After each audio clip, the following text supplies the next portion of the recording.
పనే దైవం అనుకుంటే నీకు ఏ దేవుడు అవసరం లేదు.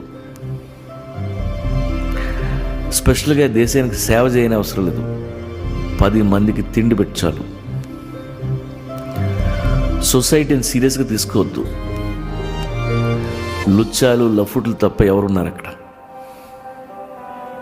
పని చేసుకో, దాచుకో, అమ్మ నాన్నని నాన్న వాళ్ళని చూసుకో. అలా ఆకాశంలోకి చూడు, పక్షులన్నీ మైగ్రేట్ అవుతున్నాయి. ఈ సమ్మర్లో నువ్వు మాత్రం ఇక్కడ ఏం పీకుతావు? వాటిలాగే నువ్వు ట్రావెల్ చేయి.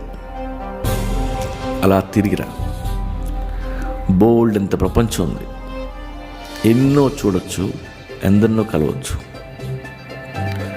అనుక్షణం బతికితే చాలు, అదే జీవితం. ప్రేమించటం